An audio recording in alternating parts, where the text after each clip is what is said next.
Tyler, ain't ready.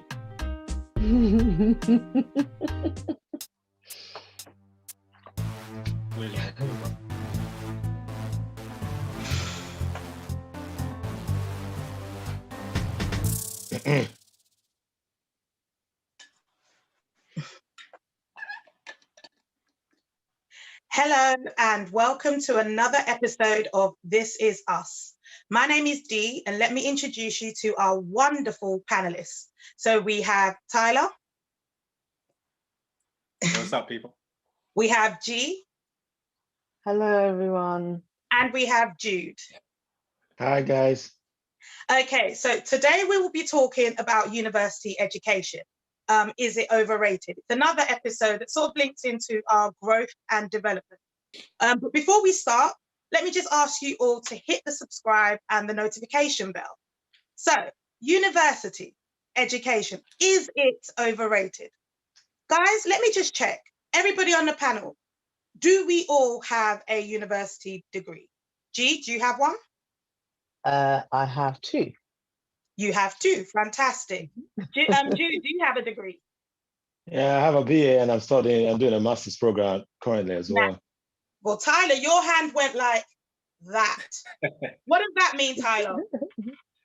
That means I did a degree course, but I may not have left with the degree.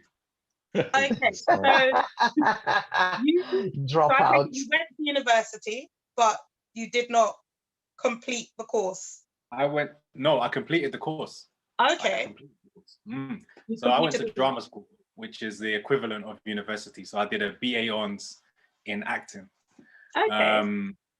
for 3 years.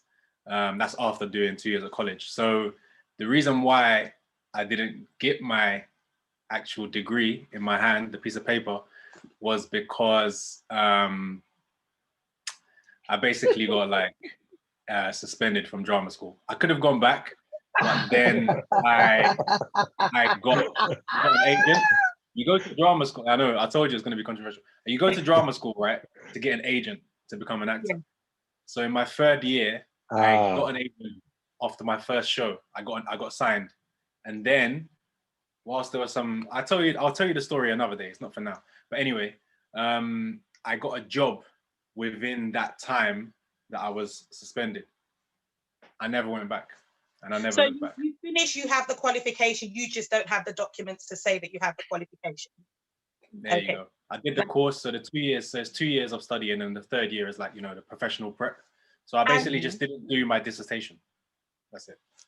But the course you studied sort of links into, like you said, you had a job, so it links into what you do today. Yeah. Yeah. Okay, Jude, is that the same for you? Your degree, does that link into what you do today as well? Yeah, my first degree was in social work, and I'm a social worker. Yeah. Okay. See, I put my hand up because my first degree was in forensic science, and I do nothing linked to forensic science. But that's not due to the fact of I studied and I did not want to follow that role. It was to do with the government. At that point, they closed the forensic science service, so there was no jobs available because they went back into the police stations. I then went back and did a postgrad that took me into teaching. So, G, does your first degree, because you said you've got two, what was the second one? My first degree is in accounting and finance, and my second degree was a master's in investment and finance, because I was quite obsessed with the what do you call it, the investment world, and that was sort of what I wanted to specialize in. So both degrees are sort of to do with what I'm doing now, sort of. Okay, Gee, so you look different this evening. I know, I look a lot like Jude, don't I? Jesus. Yeah, I was talking, but all I saw was Jude. Oh, that's what you meant. Okay, Just to explain to the viewers, they've not had a sex change this week. Just to let you know. No, not yet. We haven't swapped yet, but yeah. So G, with yours is you did do two courses that sort of go down the accountant or finance avenue, but it wasn't sort of you trained into, and now you are a chartered accountant. So the subject was the same, but the topics were different within what you studied. Okay, so we can say all panelists have got a degree. So we all took that path. We all went down the degree, not a degree, but we all went down that path to study into what we wanted to be. But does that guarantee success? Does it guarantee us to be successful for us to have gone to university? Did we need to go to university to do what we do today? Jude, did we need to go in? I think for me, it's quite a controversial topic, because at the time they started a degree in social services or social work was as a fallout of the Victoria Klimbia case, the young girl who was abused and died. I guess I think, or just before that, I can't really remember the dates. But it wasn't always the case that social workers had to go get a degree. But that's when we went into university. But while I was in school, I was always against the degree, because it was nothing. They were teaching you a bit of law, social policy. It was left-leaning, very, very left-leaning, teaching you about all of these. Touched on a point, Jude. You've just touched on a point, because you said it was something occurred or something happened in the world around us, and then they made it that we had to go and study to have a better understanding in order for us to be able to deal with such situations. Of society, yes. So that's why social service, you have to now go and get a degree. Yes, that's what you got. Yes. Okay. So this is another thing when we talk about, is university, is it overrated? I think it's more pulling people back in to ensure they've got the right knowledge in order for them to continue and take part in those jobs. Tyler, when you went to university, did that when you went to your, I don't know, do I call it a university? You went to a drama school. What do you I mean, we don't really call it university, but yeah, I guess it's the equivalent. You're still doing a degree, so yeah, it's the equivalent of university. And did it guarantee? Well, you left with a job, so yes, in a way. But did it guarantee a job for everybody that went down that path? No, not at all. Like the majority of people that come out of drama school, you may not work for however long. You may not even get an agent. It doesn't guarantee you that. And to answer your question, whether you need to go there, no. Like I speak to a lot of young actors that are up and coming. I do like some sessions with them, and I always say to people that you don't need to go to drama school. Drama school is an amazing place. You learn a lot, but there's so many things that you learn in drama school that you're never ever going to use again, which I guess is the same in a lot of industries. But you do learn key skills that you may not learn anywhere else. So that's the good thing about it. But no, there's so many actors that are killing it way more than me, and they didn't go to drama school. Yeah. Well, I agree with that whole, you do learn. Once we go to, whether it's university or drama school, there's certain things that we do learn while we're there. So when we go to university, you learn things like time management, or for those, I never went to university in Nigeria, but I know quite a few that did go to university in Nigeria. You learn to connect. You learn that whole, we all went to Unilag, so you can connect with each other, and you've then got some form of relationship that can help you in the future. G, was both your degrees, were they here, or did you get them anywhere else? Did you get them abroad? No, they were both here. And like you said, the connection thing of like having friends or whatever is quite important. And I think you do make friends from uni that you kind of keep for life.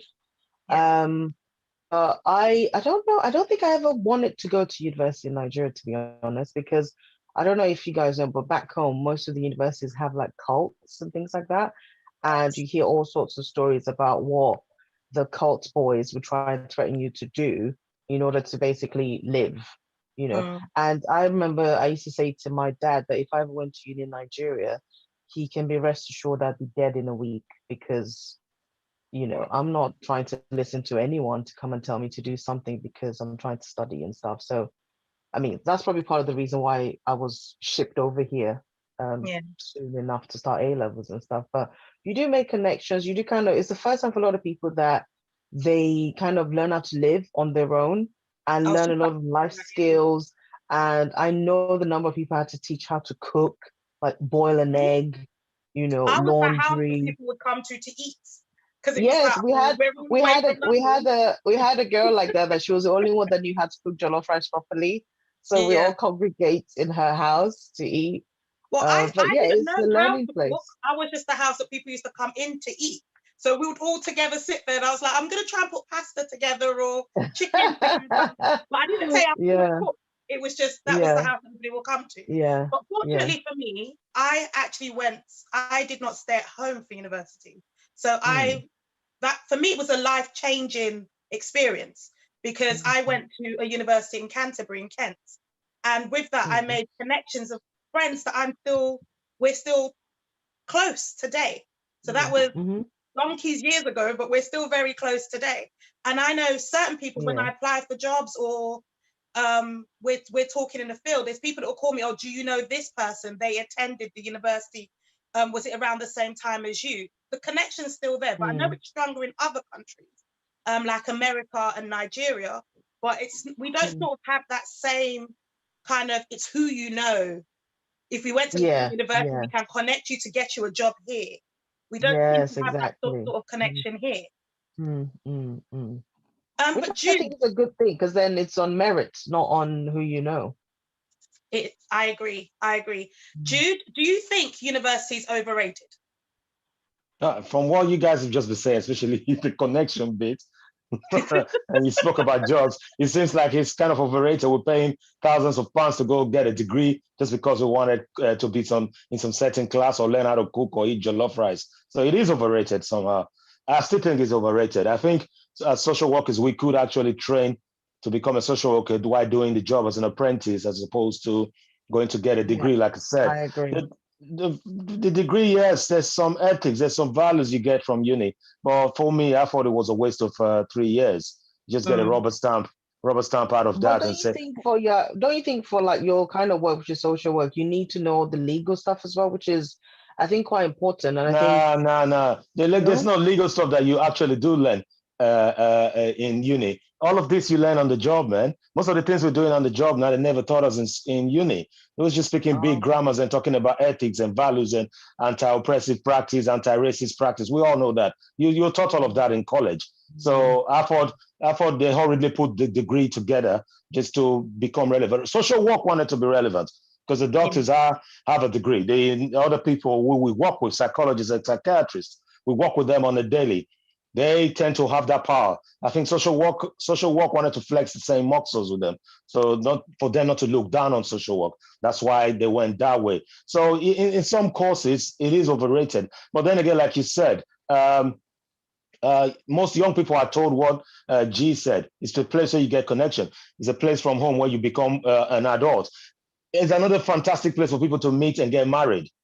So many stories that come out of that. So it is a good place. But whether we should spend that amount of money to go do all of that, I don't think so. I think it's overrated for that reason. Yeah. I think my occupation is quite similar to yours, Jude, in regards to, in order to teach, they do ensure that you have to go through university. So you need a first degree in whether you can study any subject, but as long as you've got a second class, an upper second class, or a 2-1 or a first, you can then go and study your postgrad to teach. But then it's the sort of job that you can do. You can sort of gain the experience while you teach. But I guess if you're a teacher, you need to have subject knowledge. You need to, you need to be trained. So I see why you'd need to study in order for you to teach. But then social work's the same. As much as you're saying, you do learn a lot on the job because you have to keep up your training. Because even as a teacher, we are constantly training. But they need to ensure that they've given you the foundation before they put you into the role. So that's why I think possibly they say you need to have the degree, or you need to go and study first to get the foundation, and you learn. Nurses are the same. Nurses can learn on the job, but they need the foundation. They still need to study in order for them to continue their roles. So as much, it is expensive. I think that's probably the biggest problem. To gain the education is, I remember my postgrad cost me more than my first degree, and my postgrad was only 1 year. It took me 1 year to get my teaching qualification, and it cost me ×3 what I paid for the whole of my degree, which was 3 years. So it is expensive. So in a way, we can see why it's overrated, because why pay that amount of money and I'm still even paying it back, because I took student loan. I'm still paying it back. So I'd say, Tyler, do you think, because you did the music, you went to music school. You say music school. You know, I've got it in my head. I don't know why I've got music school in my head, but drama school. Do you think it was overrated? Do you think going to the whole university is overrated? Yeah, I mean, I can't talk specifically for universities because it is quite different to drama school. Yes. It's hard for me to say drama school is overrated. It is a bit and it isn't, because you're spending every single day doing acting techniques, doing movement, doing voice work, doing all this kind of stuff. So it's needed, but at the same time, it's probably overrated, if that makes sense. And in terms of money, my drama school, I went to Italia Conti, which is actually one of the biggest schools in the UK for their musical theatre side. I did the straight acting. And my fees were nearly 40 grand. Yeah. Whoa. I didn't Yeah. think it was that expensive. Yeah. It's roughly, there's roughly about 10K a year, but I did like 3.5 years. And like, it's only because my drama school was linked to a university that we could get, you know, Whether student you loans got and like suspended grants and or stuff like not. that. Sorry, Tyler, whether you got suspended or not, for the amount you paid, I think you need to go back and collect your papers. They need to give you documentation because you paid for that documentation. They need to give that to you. But the irony is that I've never needed that paperwork. When you go into an audition, they don't ask you if you've got a degree. Yeah. It's not They don't. Nigeria You go where they in, need all your, you have to come with all your particulars. But you know what? It's quite funny because none of that. I know in my occupation, they ask for your transcripts for everything you ship. They need your university transcripts. So for my occupation, if I want to move along or to succeed within what I do, I know the university was important because all the transcripts, they break it down to even A levels, university. They want to see the actual results I receive for each module. And that's still going on after I graduated over 10 years ago. That's still going on till now. So it's quite amazing to see that you've not actually required the documentation and you're living life, whereas I'm having to chase down left, right, and center. Yeah, I mean, if I wanted to say if I now wanted to go into like teaching drama or something like that, then maybe the question may be asked. But because I'm just an actor, I think also with Tyler's kind of profession, you can always, I think you guys do reels or whatever. Do what you call like a slide? What do you call your portfolio thing? Yeah, we have a CV show reel. That's the one. So I mean, I'm not being cocky, but like if you're an actor and you've done a few things, you just be like, you know, obviously you would ask like, as you Googled me, you can easily find the things I've done already. Check on IMDb, that kind of thing. I know you say in a more humble manner, but you know what I mean? They would know that you've done something as opposed to just expecting particulars. A lot of actors can't even read and write. You know, a lot of actors can't read and write. So, you know, it's just they're talented enough to be able to stand on stage or be in a film and, you know, get the lines up. But so. See, I don't know about you guys, but my parents were very much, when I was growing up, they were very much like, you must have a degree, you must study. They were very much, even up till now, my dad will say, the children are still children until they have a degree. So they were very, to them, we all had to go to university. We all had to go and study. How do you feel about that? Or did any of you experience the same thing coming from your parents? Definitely. Coming from a Nigerian household, that's literally, as a child, that's all you're expected to do. All you're expected to do is to study and read and pass and blah, blah, blah. So that's a given. There was no other, you had no other job. So like if you came home with less than A-star grades, it was looked at like, what have you been doing that you're not getting A-star sort of thing. So education was something that I think universally Nigerians were like very much, you have to get an education, you have to get a degree. And someone like my dad said to all of us, like, I will educate you to university level, and then after that you can do what you want. So it's very important. Tyler, you're the same. Yeah, but not from my, it was from my dad, it wasn't from my mum. That's because my mum didn't go to uni, so I don't think she didn't have that same drive in terms of you have to go uni, whereas my dad came from Nigeria, went to uni, you know, chartered accountant, all this kind of stuff. So I think for him, it was so important that I went to uni. You know, it was like like one of the main things. I don't think he ever thought that I was going to go uni and do drama or acting, but at least I still went there. You did what you wanted to do. Do you know, my parents, they had, as I've probably mentioned this before, that they had it in their minds that they were going to have 2 doctors, a lawyer, and an engineer. But I think their minds were easily shifted as long as we went to university. So when I said to them I wanted to do, it was initially forensic pathology. My mom was like, Shabi, there's a bit of medicine in that. You can go and do it. I changed it to forensic A bit. science. But she was like, as long as you go to university, they were happy with that. So my parents just had, as I said, they just had in their minds that we must go to university. Jude, did your mum sort of have the same, or was she just, I'm proud of my son, whatever you do, I'm proud? I think, she, like Tyler mentioned, she didn't have the drive because she didn't go uni, but she always wanted us to go to university because my dad was the top of his game. I think he did to his, I don't know what a PhD level, I can't remember, but she wanted us to look like that, although we didn't grow up with him. But you can understand the situation when Nigeria came out of the independence, a young nation. It was meant to be run by expats. So that's why the focus on education, especially university degree, was kind of important for many Nigerian households at the time. But my elder brother wanted me to do, and I was that same, like G said, kind of cocky guy. I think I did my first GCE, as we called it, from XS1, the class 4, to jump 2 classes to go to uni. And my preferred choices for uni was Obafemi Awolowo University and Ahmadu Bello University. And I didn't get a cutoff mark for JAMB. And I refused to go to the third university who kind of accepted me. So I'm that kind of person as well. Then further on, I didn't get a chance to go uni in Nigeria because of money. I came over here, I went to uni as a full adult. I was 35. I went to uni. Yeah, So if I was with my dad, I'm pretty sure I would have pushed hard because he went and got to the top game.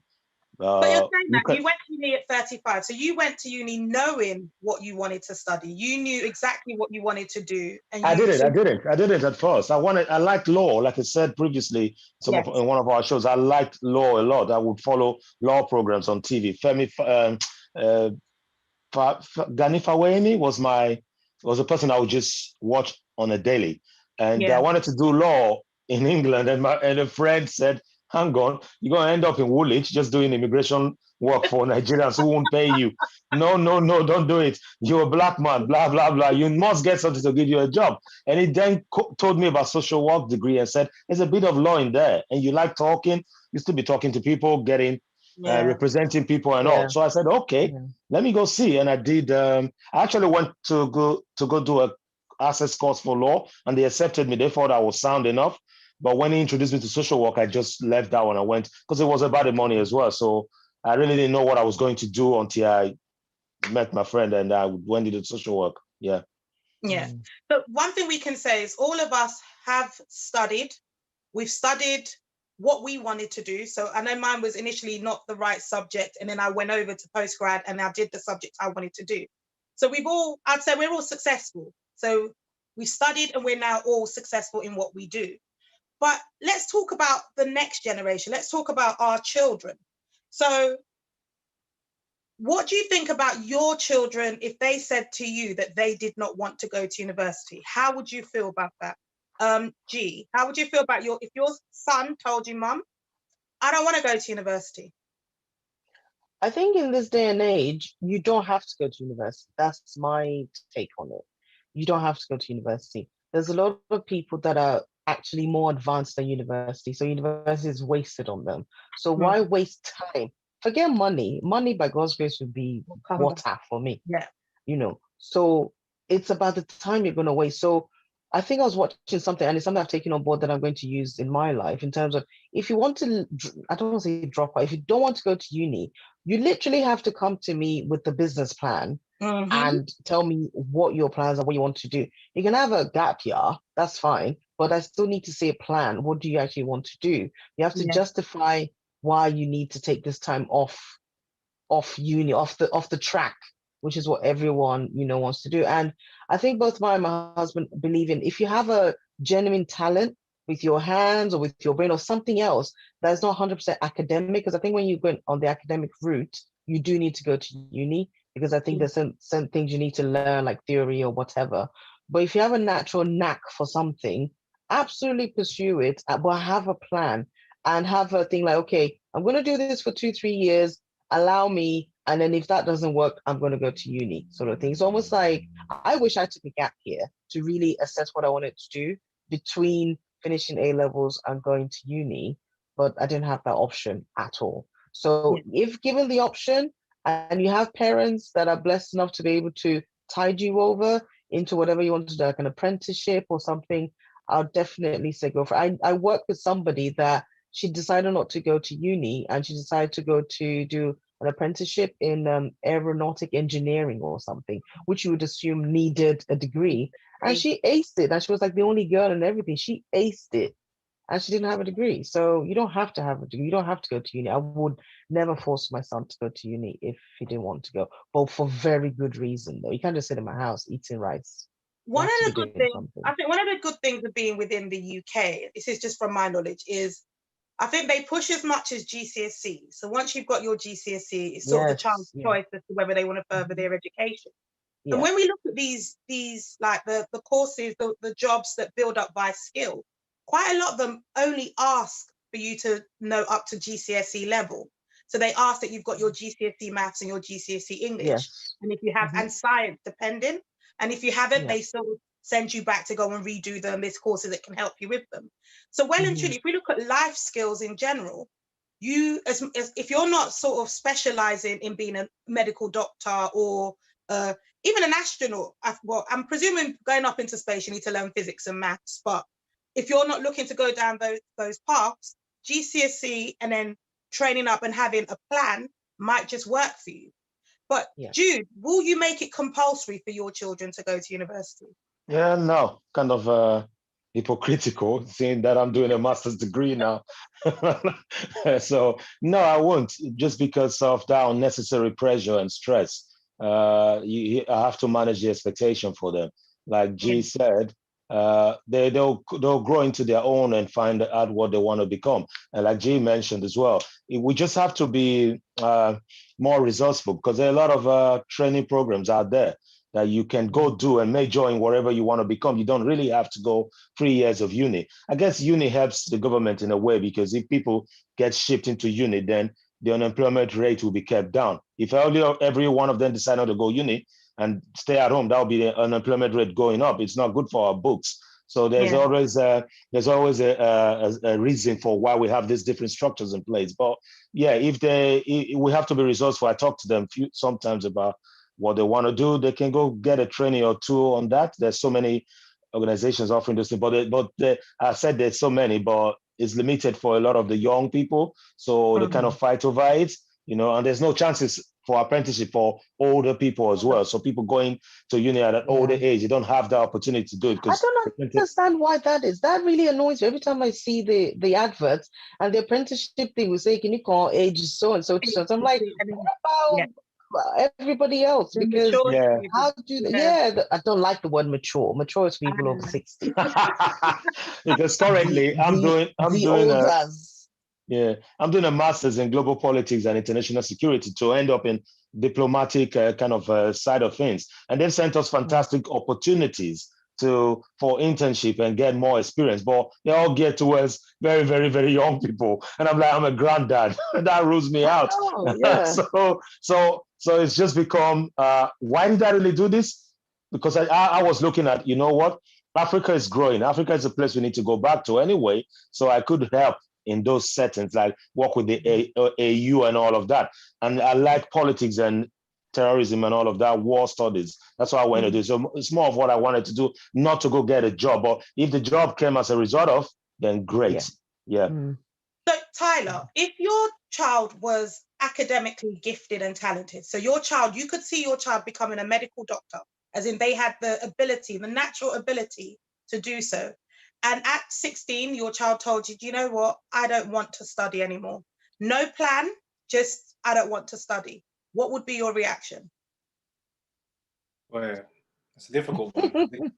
if you're saying they've got that skill set, got talent, they are gifted, they're top of the class, but no drive. Yeah, I guess I'm never going to force any of my children to go to uni. It would always be their choice. I guess I would try and educate them in terms of, it's a good thing to do, and not just for the degree side of things, but the social side of things as well. And like you said, your uni friends are almost sometimes your life friends, and they have been in my case, and I'm sure in your cases as well. So again, it's never a forcing. I like and agree with everything that G said, but there was one thing that I would slightly disagree with, And that's when you said about there would have to be a plan. Like if they don't want to go uni, the only thing I think about that is I remember being pressured when I was 15, 16. What do you want to do? What do you want to do? What do you want to do? Now I was a child that was good at sports. I was good at running. I was good at football. So it was like I had options to do different things. So it was like I didn't know what I wanted to do at that point. I didn't find acting until I was 16. But this is why I did add that I would give it 2-3 years, like literally. Yeah, fair. You would have there has to be a time allocated. Yeah, I agree with that. Yeah. So I just feel like this whole pressure though of like at 16, like what do you want to do? I know exactly what you mean. I started sixth form doing sports science because I thought it was going to be about football and whatnot, even though it was about biology and whatever. And I hated science. So why was I doing that? So then it wasn't until I left then I went to college to do acting. So it was just like this whole pressure of going uni and being academic. I think you should line up your children for failure in that sense, because I'm actually just going to expose myself here. I don't have A levels. So literally I went to college. I know. Went to college, did biology, chemistry, and maths. 2 of them got switched to AS levels because I had no interest in them. As much as I said I was, because at this point, my parents were like, you're going to be a medical doctor. You're going to be a medical doctor. So that's what you study, biology, chemistry, and maths. So it wasn't till the end of college where I was just literally had a breakdown and I was just like, you know what, this is what I want to do. Even when I graduated with a forensic science, I still didn't know what I wanted to do because there was no forensic science service. So I worked for the London Ambulance Service for 6 years. And it wasn't until I'd given birth to my daughter that I said, right, I want to teach. So it wasn't till I must have been about, I don't know, it's about 5 years after I graduated, 6 years after I graduated from my first degrees when I knew what I wanted to do. So pressure on your children so young, there's plenty of life to live. But I do agree with children having, I wouldn't say a plan, but they know that they have to sort of work at something. So D, I think the pressure comes, if your child is, say, in a particular sport, for example, careers like that you have to kind of be young and get into and then, grow from that. I think, like football, the athletics. I used to be an athlete, right? But, I started that from young. Yeah. And it's that continuation. If you now turn 28 and you now want to be a footballer, it's probably not going to happen. So it's like if they're really skilled, if my daughter, if she is a really skilled footballer and I can see that and I know she's got that talent, I guess I would kind of push on that a bit, but then it would still ultimately be her decision. But that's more, I would rather push in that kind of sport direction as opposed to the academic direction, because you can still come back to the academic stuff later on. You can still be a doctor later on. Yeah. You can. I've always said do both. There's a way of doing both at the same time. I'll hire you a tutor. You could do both. I've always said that to my No, fair. But then, okay, so if your child, say at 16, your child takes on a job, just a normal job, maybe at the local supermarket or the sort of job that we use just to earn the cash that we need to get by while we're studying, and turns around and says, you know what, I don't know what I want to be, don't know what I want to do, but I know I'm going to stay here and keep working. So the child has no dreams, no plans, literally just stay here and just work. How would you feel about that? And I'm going to direct this to G. How would you feel if your child just said, I'm fine just working the supermarket? And they might even mention the supermarket does have, they can build up into management in the supermarket. And Never. I can see lie. No. Let me tell you. Let me tell you something. I was watching.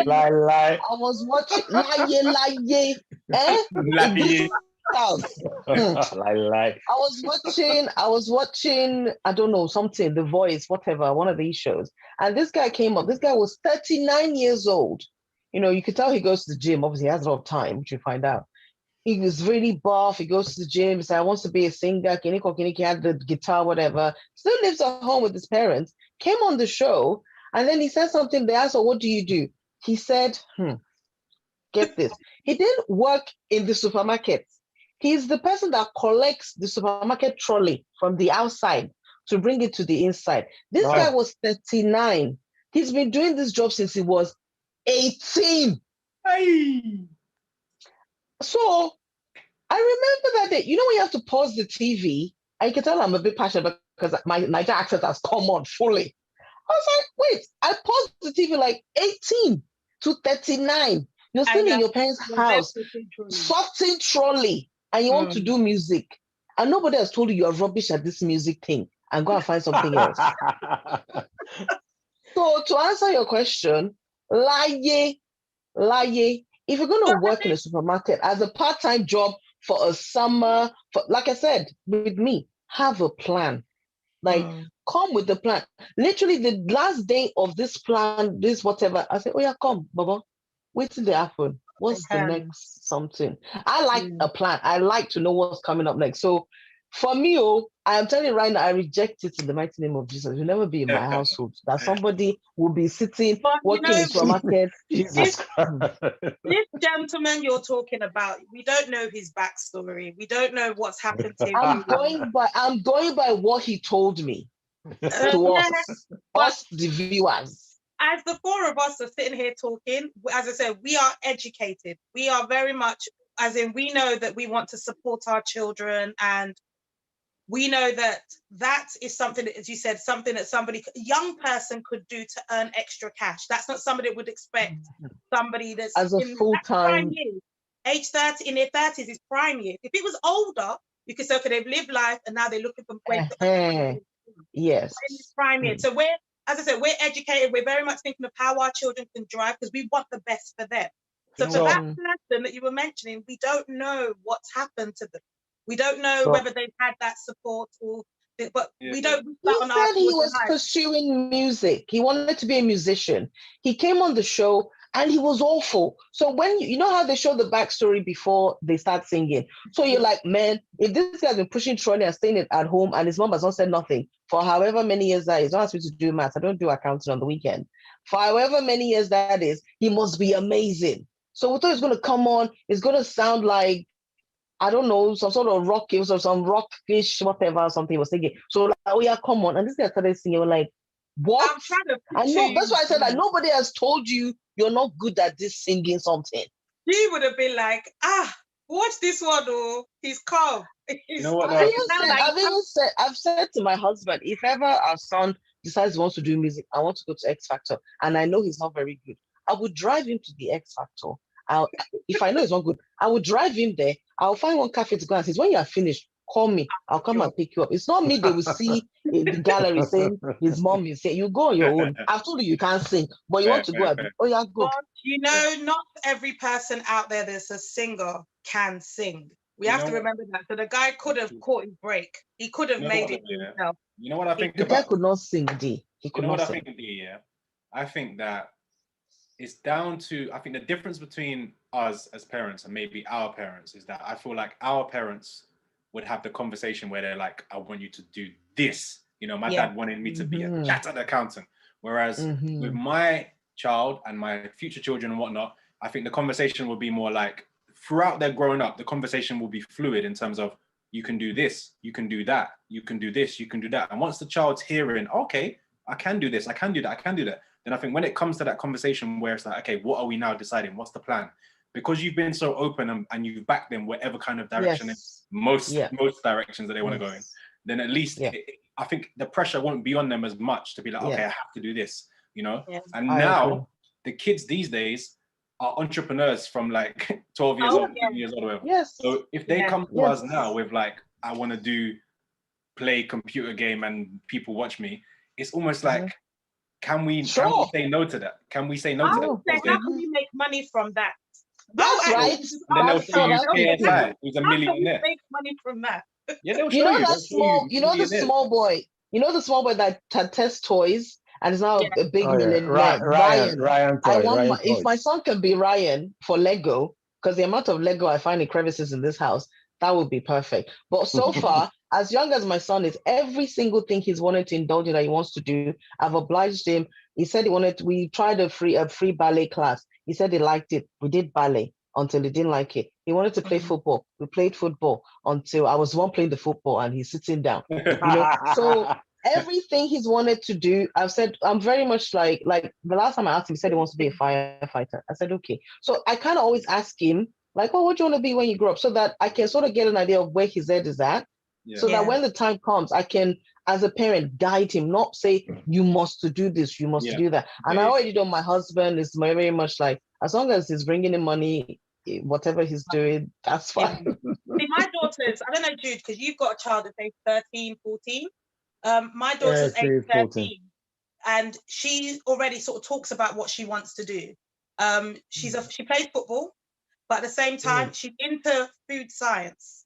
She's very clear, and I think that might be down to one of her aunties. One of my friends, that's the path she went down. So my daughter's very much, okay, this is what I want to do. She said, I'm going to speak to my auntie and see how I can do it. And it's that whole supporting your child with what they want to do, rather than it being, this is what I want you. Because I said to her, if you want to play football, I'll support you. But I've always been, well, you have to study on the side. With the football, because girls' football, we know football for girls is not the same as it is for boys. Yeah. We're still fighting. We're still Not fighting yet. Not yet. Not yet. So for her, it's that whole, well, why don't you do sports science to go with? But she said, no, she wants to do food science. So I said, well, you can do both. You can play football for the university or the college that you go to, but you can still study your subject alongside it. Jude, have you sort of had that conversation with your daughter or something along those lines? I think Madame is the one doing most of the conversations, but I've kind of been in chit chat with her, and she's looking into politics or philosophy, stuff like that. And I don't know, for some reasons, most of our politicians here and the bankers, they mostly have gone to do history, philosophy. I don't know why that is the case. So yeah, I encourage that yeah, do what you want to do, but I don't think I'll be so hard if, yeah, I'm careful not to say working in the supermarket, you're throwing your life away, because the people working there, they're humans, you know what I mean? But we have different phases in our lives. And I still talk about it every day. I don't even know what I want to do. I'm doing social work, but I don't know whether that's where I'm supposed to be. That's why I'm still pushing. So I believe that they will see that in me, that I've got the passion to study, to learn, to continue to push, the drive. Then they will see that and say, hang on, dad and mom are like this, so we too should push. We can't just lay on our back. And I hope they're comfortable coming to us to say, hang on, I really don't want to do this. I want to do that.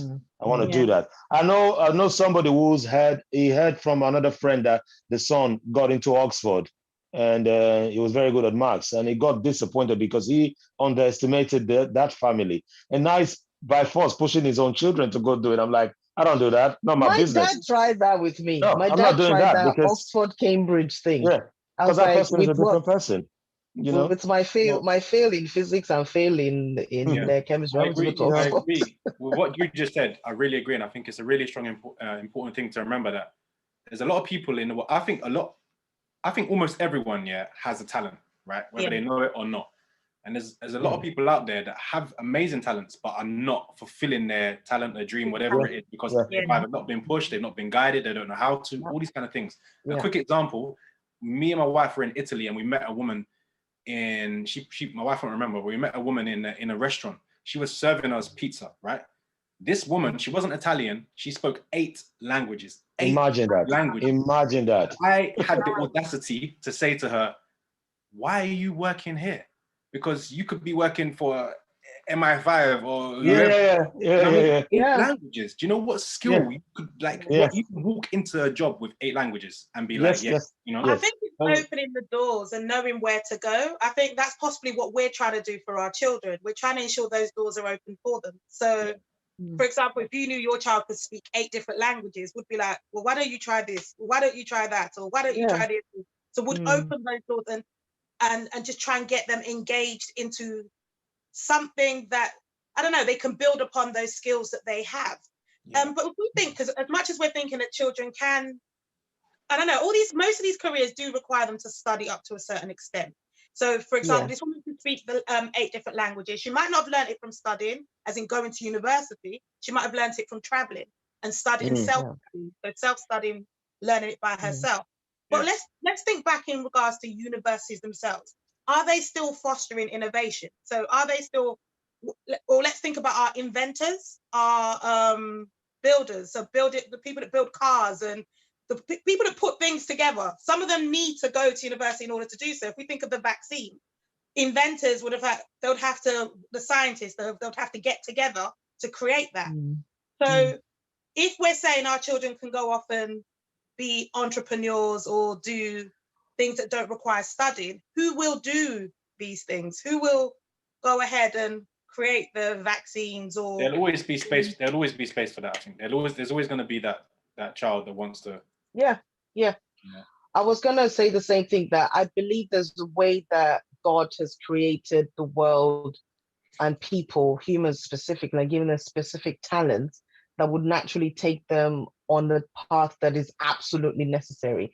I know there are days when I've thanked whoever invented the toilet, for example, because I'll just randomly think, imagine a world without a toilet.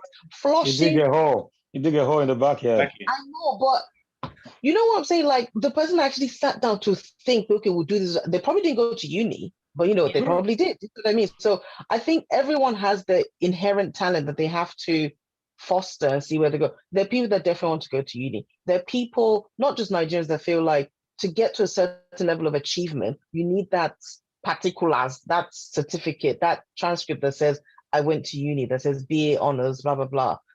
Some people put a lot of worth in that, and it spurs them on to do stuff. So I think there will always be people created to want to go to uni. Their main goal is to get to uni, to do this, that, the other. And some of us, it was just okay, because I didn't want to go to uni, but I wanted to be a dancer. That's what I wanted to do. I think with uni, it's not, the uni is a good place, especially for the young people. They get life experiences from there that they can never get anywhere. But I said earlier, we have to be resourceful, and the young ones need to be resourceful themselves. They don't put themselves in a little box. They need to think outside of that box. I know someone who's in this medical field, the clinical researchers. He didn't go to uni for that. What the training he did on that? No. Okay. He did a training on the NHS, and this guy, if you're talking about money, he's swimming in it. It's more than 100K a year. He's got things patented to his name and stuff. But recently I found out what he did. I was like, wow, he didn't have to go uni for that. So we need to be resourceful as well as our children. They need to be resourceful to know that you don't have to go end up in uni reading some what do I call it, Latin or fashion design, when you could just go chill with the other tailor there and do your apprenticeship and come out as the next guy in Versace. So we have to be really careful telling them what the uni stands for. Go on. I think there's what's beautiful about these days as well. I remember meeting some school kids when I was doing a show, and they asked the question, what does everyone want to do? Back in the day, all the boys would normally be like, football, this, that. Footballer. The boys especially were coming out with some next thing. Like probably like one of them out of 20 boys said football, which makes me think there's almost more space for people to do what they want to do now, because there's so many different things to do. Whereas back in the day, it was like, if you want to be a footballer, so does every other boy. So the competition is already sky high. So now it's just so many different avenues for someone to go down and make. I agree with you, Tyler, because, and I know in schools they now open it up to children for them to dream big, to think beyond just study. We do push. It's primary, so we push because you need to know your basic maths and English. But that whole follow your dream. Can you paint? Are you good at art? Are you good at dance? Are you good at creating things? Are you good at and we're not saying study it, we're just saying, do you have that skill? And there's a lot of STEM activities, so they're good at science, but science not studied, but science through learning as you do. There's a big push for that in schools, and I know the government has sort of seen that children are, I don't know, they're going away, shying away from university, because who really wants to go to a place for 3 years, study, and it's not really going to cater to what they want to do? Why can't I just go and do what I want to do and learn whatever I need to learn while I do it? But I know if I was to ask the children in my class what they wanted to do, I'm thinking of my class now. I can't imagine one of them saying footballer. I can imagine them saying things like, they'll say teacher. There's always one that says teacher, because they want to be like the teacher at the front. Then you've got the one that will say doctor, depending on what the parents have said to them. But you've got the one that say, oh, I want to be a YouTuber. Yeah, influencer. Influencer. Exactly. So, Yeah. So what? That's the one that if my daughter said that to me, I know she's young right now, so I don't know what it's going to be like in 10 years. If she said that to me now, I would struggle with that one. I have to be honest. If my daughter come to me and said I want to be an influencer, because what does that mean? I know there are influencers and they do make money and stuff like that. It's just like, I think then I would be like, you need to have a second plan. I watched something recently about an influencer. And sorry, she explained how she did her influencing. So she said something about that word it's been kind of bastardized in a way. Everybody's an influencer, but she had a strategy. So she was saying something like, yes, you pick your whatever you want to influence people on, either to buy whatever, but you also try to educate people on something. Like for her, that was a big part of her being an influencer. I don't even think she called herself a content creator. So what she did was she had a way where, okay, today she's doing fashion, like wear this, wear that, blah, blah, blah. The next day she's doing an ad for something. She's influencing people. And then the third post is always for learn this thing. Like she's actually teaching people something. She would have a theme each month. Like, okay, she's going to do research, then she'll come back and she'll try and educate people, put the links, and she does that part for free. So for her, she's like, as influencers, don't just think about the money you're going to make and all the hashtag ads you're going to do, but also what can you impart on people? What's the service part that you're doing for absolutely nothing? Yeah, I like that. I like that. Yeah. And that sounds really good. But then you get a lot of people that are educating people on something that they're not educated in terms of like, the diet. This is the thing. She would go and do the research. Yes. No, she would go to do the research, like financing, taking care of your money, doing this like proper things that you can actually, useful things. Because she's like, that's how she retains her. Like, it's still quick research. Not everybody comes there. It's still quick research. Well, yeah. It's like research for like a month. Exactly. And then you're now going to tell people how to. No. Yeah, everyone is an expert. She'll give them links on where to go to get more information now, so they can go ahead if they want to pursue it. Yeah. With those influencers, I think some of them have a niche where they do what they do and we think, but they find, as you say, they find something and they hold on to that. They found one part of what they do, and that's what they used to build upon. So they no longer stick to that I'm doing this, I'm doing that, chopping and changing, whatever gives me more followers. They find one thing, and it could even be just having their own little talk show and continue with that. But I'm gonna just you know what? Sorry, just on the back of that, Dido, I think a lot of people, especially youngsters, need to realize as well that they'll look at these influencers, YouTubers and that, and they'll think that's easy. I don't know the ins and outs of that job. I know people that do it, and it's a full-time job. People look at that. It's a full-time job. Like, they're working every single day around the clock, and the demand, because they have a following of 1 million subscribers, the demand that they need to put out these videos on a daily or on a weekly or whatever, it's a lot. So people look at that and think it's easy. It's not easy. It's not easy at all. I agree. So Jude, what advice would you give a young child who's at that age where they're thinking university or what advice would you give?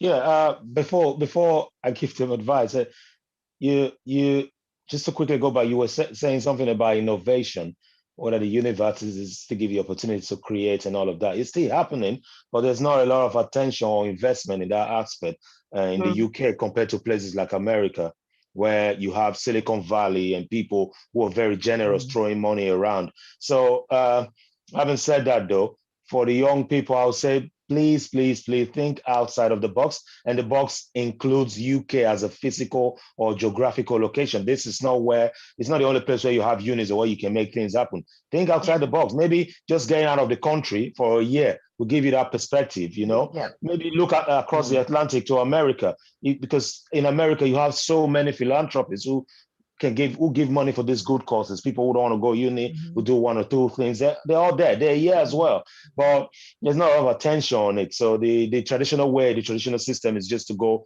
from college or wherever to uni and then come out with what they have to do research too to see what is out there. You can't just say, I like what do I call it now? I like plastic bottles, and you go there and read about plastic bottles and come out and do what with that, for example. So you need to know not about the employability of you after uni, but you need to know where you're going and whether this is something that will benefit you and humanity in general. Social work is fulfilling. Even if I still believe that we don't need a degree to do it. It is very fulfilling when you really come out of it, you see that the things that you're doing, the manifestation of your work and the kind of group that you, exclusive group that you belong to. And after uni, I still have to do CPDs. I still have to turn up 3-4 trainings every year, otherwise I'll be delisted. So it's continuous professional development. They need to be aware of that, that uni does not stop after the 3, 4, 5, or 6 years, whatever degree you're studying for, is a thing for life. And most important, if you go to uni, you come out of that degree, it doesn't work. You can fall back and do something else. Don't stop there and think, oh my God, I'm a failure.